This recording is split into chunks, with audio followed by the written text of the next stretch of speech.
Nandito po kami sa lugar ng Royal Commission dito po sa Yanbu. Matapos nga namin na isuli ang aming nirentahan na sasakyan sa aming paggagala. At bilang souvenir video ay nais ko lamang din na ipakita ang kagandahan ng lugar namin dito. At iyan nga po ay kung napapansin ninyo, ang kapaligiran namin dito ay napakaraming puno.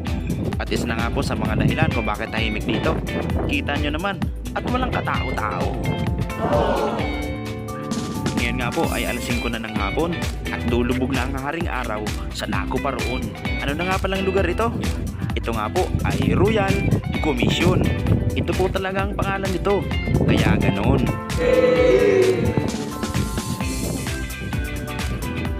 Sabi sa Royal Commission. Kasama po ng inyong Manoy Buboy, si Narap at si John, ang ating dalawang pinakamalulupit na mga kaibigan. At sa amin pong konting paglalakad-lakad ay nadaanan namin ang isang basketballan. And dito nga po naglalaro ang ilan sa amin mga kasamahan, kung saan nga ay basketball lamang ang kanilang libangan. Subalit kaming tatlo naman po kasi ay hindi mahilig sa ganyang larangan. Kung sumama man kami ay upang manood na lamang o kaya makipagsigawan.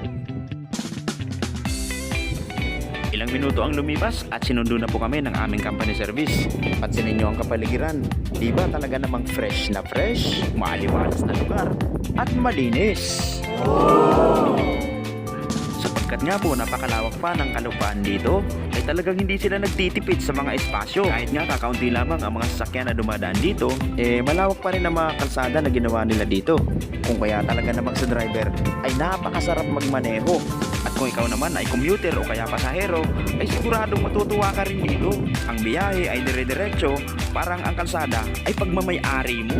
Kung kaya naman talaga makakarating ka on time sa pupuntahan mo.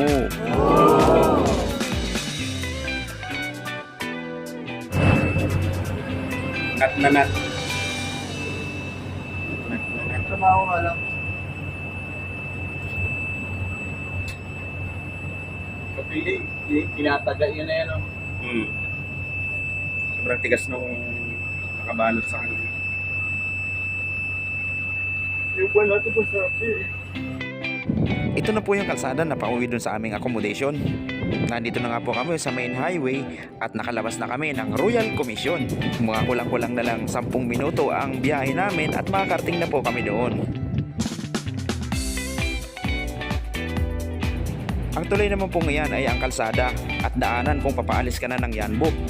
Kung halimbawa pupunta ka ng Madina, ng Jeddah, ng Lodge, ng Kabundukan at kung saan-saan pang mga lugar na katabi nito. Nasa taas ka na yan.